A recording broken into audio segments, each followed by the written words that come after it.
छत्रपुर नुआ बसस्टाण्ड परिसर में भारतीय जनता पार्टी तरफ धर्मेन्द्र प्रधान 57तम जन्मदिवस अवसर में मेगा रक्तदान शिविर अनुष्ठित हो जाएगी। कार्यक्रम में छत्रपुर विधायक कृष्णचंद्र नायक जोग प्रभु जगन्नाथ मूर्ति में दीप प्रज्वलन कर कार्यक्रम आरंभ करते। रक्तदान शिविर ऐतिहासिक सफलता हासिल करिछि। महत् सेवा कार्यक्रम में स्वेच्छासेवी रक्तदाता मानक अभूतपूर्व सहयोग में मोट 1506 यूनिट रक्त संगृहित हो पारिछि, जहाँ एक नूतन इतिहास सृष्टि करिछि।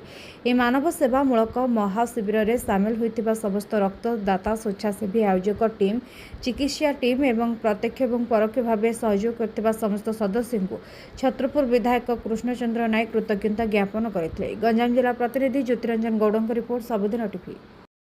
महात्मा वर्ष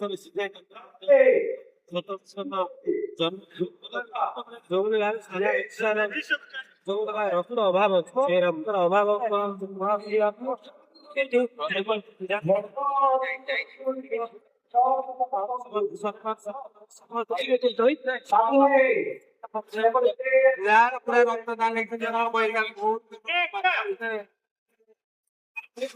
रक्तदान सामूहिक निज स्वेच्छा